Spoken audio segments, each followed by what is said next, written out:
Good morning, everybody. Thank you for joining us. This morning's learning is sponsored by Rochelle Diamond in commemoration of Chana Bas Avram Mordechai Zechron Levracha, her mother-in-law's yahrzeit on the 21st of Cheshvan.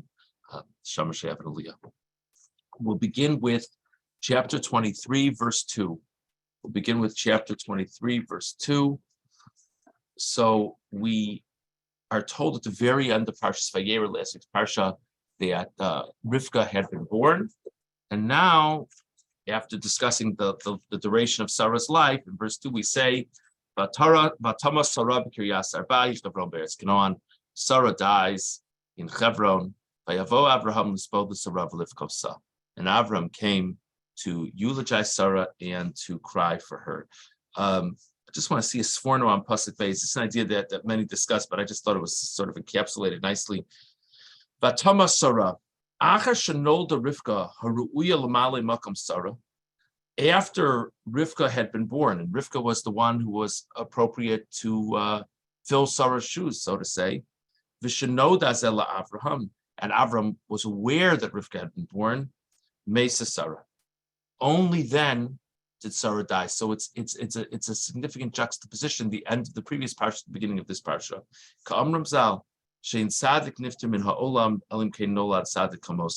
says that a righteous person doesn't leave the world until there's somewhere in the world another righteous person is born before the person passes. Pasuk in Koheles that the sun shines and the sun sets, but that we say it's in that order, so to say, that God always designates a replacement before the first person goes. It's just an interesting thing to think about. Okay. I want to move on to verse 15. Famous exchange between Avraham and Ephron. Avram comes, he needs to buy a burial plot for Sarah.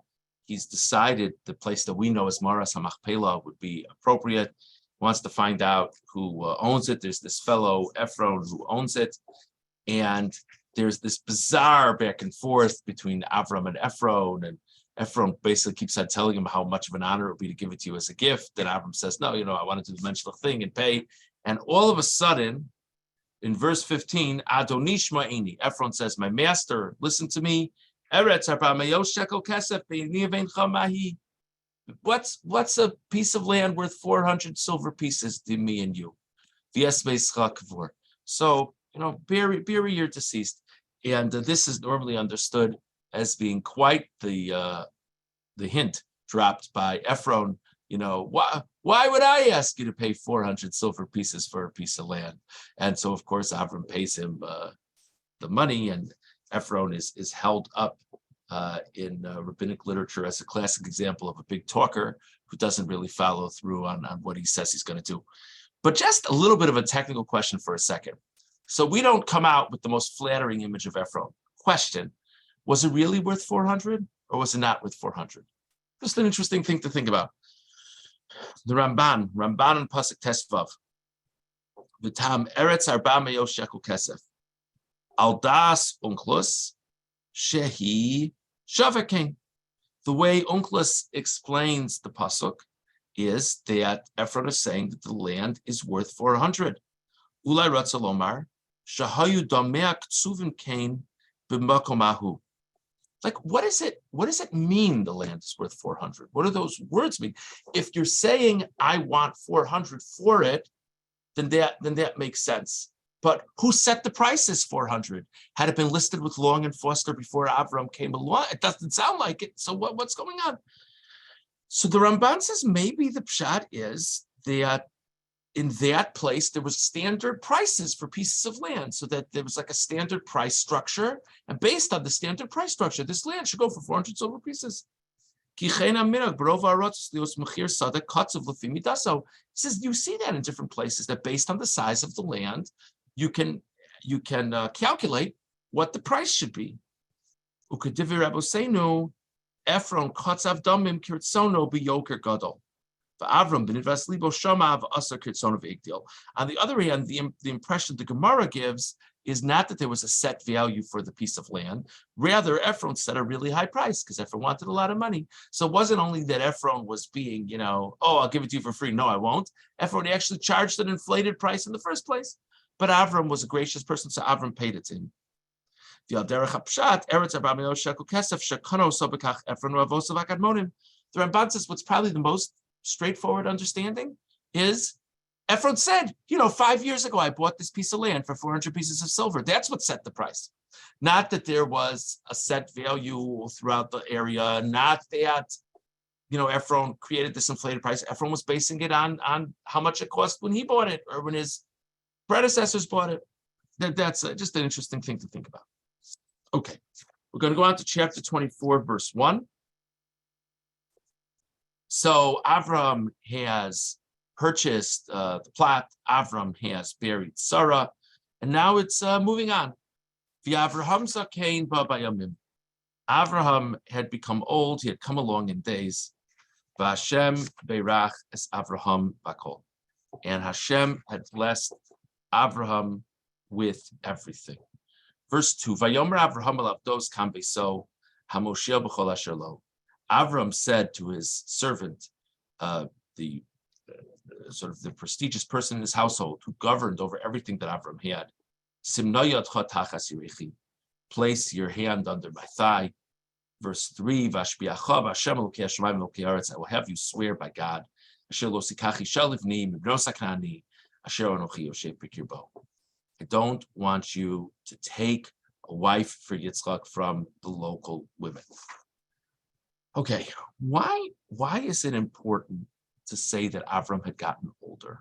Why is that significant? Let it be. Avram decided, for whatever reason it may be, that it was time to find an appropriate spouse for Yitzchak. By the way, Avram tried to find the spouse for Yitzchak, probably which should have more to do with Yitzchak's age than with Avram's age, right? So why is it significant that Avram had gotten older? Question number one. Question number two, isn't it strange? The first instruction Avram gives Eliezer is who not to find for Yitzchak, right? Wouldn't it have made sense for Avram to say to Eliezer, here's what I want you to do. I want you to find someone from my birthplace, from my family, and that's who I want you to find for a match for Yitzchak. And I don't want any of the locals. It's such a strange thing. Avram starts up by saying, I don't want any of the locals. These are both interesting things to think about. Let's see the Ramban. Ramban on Pasuk Aleph. V'Avraham came by Yamim. Avram was older; he had come along in days. Chazar Akasav Leimor came. The Pasuk is coming back to say this. Lo dia siba shebavura hishpias avdo. We're explaining why he felt the need to have his servant take an oath. That's another interesting thing to think about. I mean, does he trust Eliezer or does he not trust Eliezer? If he doesn't trust Eliezer, why in the world would he give him this mission? And if he does trust Eliezer, why does he have to swear to him? V'Amar ki ra atzmo zaken ma'od. Avram saw himself as very old. V'chashav b'libo, and he said to himself, she'im yishlach eretz moladato, ulai terem yachzor hashliach, yelech lo el beis olamo. Avram was very concerned he might not even survive Eliezer's return. Maybe by the time Eliezer comes back, Avram won't even be of this world anymore. His spouse had passed. Avram was older. V'lachein hishpias avdo asher yelech Yitzchak acharei atzaso ki hu amosha b'chol asher lo shelo yikach lo isha mibros Kenoan.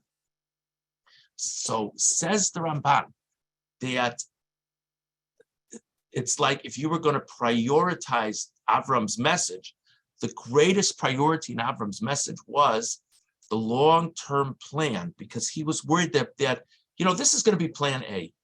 What happens if Eliezer comes back and he hasn't found anybody? Now what? Avram's worried he's not even going to be around to give instructions at that point in time. And interestingly, he is putting Eliezer in charge because Eliezer's Moshe b'chol asher lo. Eliezer governs over all the assets of Avram's house, which presumably implies that if Avram would pass away, Eliezer would be in charge of the finances, which will certainly mean that Yitzchak will be inclined to listen to what Eliezer says.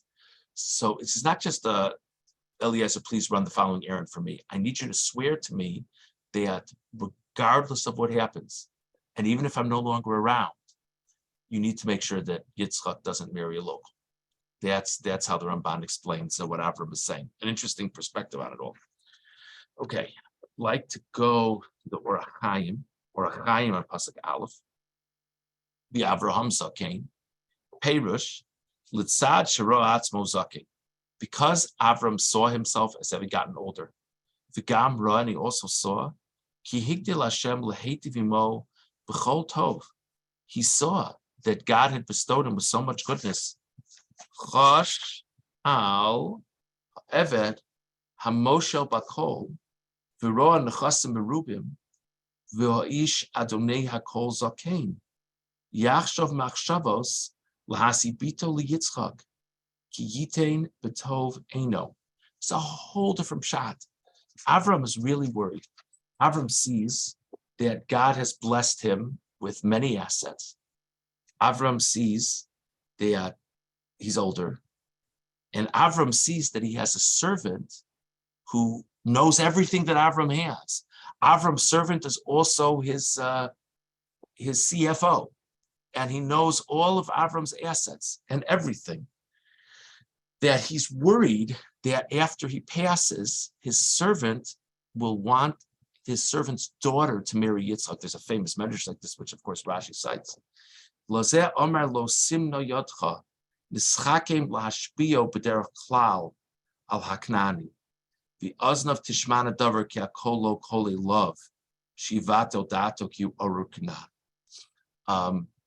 So that the idea is that Avram was sending a strong message to Eliezer, but he didn't want to make him feel bad. So Avram was really telling Eliezer, your daughter's not an option for my son. That's what Avram's telling Eliezer. But he's worried that because he's getting older, and because Eliezer sees all the assets, and because Eliezer's practically a member of the family, Eliezer will get ideas in his head, and Avram might not even be around anymore.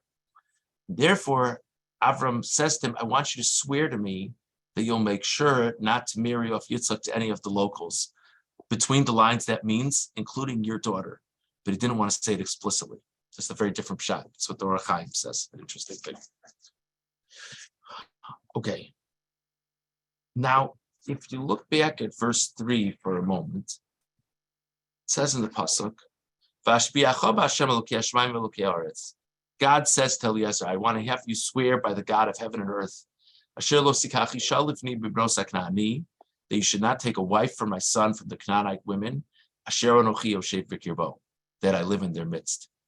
Did we not know that this is where Abraham lives? I mean, what a strange, he should say, don't take a wife for my son from the Canaanite women. We know Abraham lives there. Why does he have to say that I live in their midst? Kliyakar on Pasuk Gimel. Lo sikach isha livnim b'rosa Kanaani asher anochi yoshev b'kirbo. V'chi adayin lo yadanu shel yoshev b'kirbo. Did we not know yet that he was living in the midst of the Kanaani? Hel Shabbalat Haritz was a kusha. Avram is answering a question here. Ki mistamat siva shlo yischatim b'rosa Kanaani pen yilban b'maasayim. V'im kein ma'yarviach im yisa ishim b'ros lavan u'psuel ki amhema ovdi avodah k'mo Kanaani. You know, there's a very obvious question here. I'm sure it's occurred to many of you. What's the big deal about Yitzchak not marrying one of the locals? Presumably the reason he doesn't want him to marry one of the locals is because he's not impressed with their lifestyle. And Lavan was running such a fine home. So if the locals aren't good enough and the locals' families aren't good enough, why is Rivka's family good enough? And so the Kliyakar says that Avram is answering that question in this pasuk. And we will discuss tomorrow what the answer is. So we discussed the Sforno referring to the juxtaposition of Rivka's birth and Sarah's passing. We discussed the Ramban discussing the price for Maras HaMachpelah.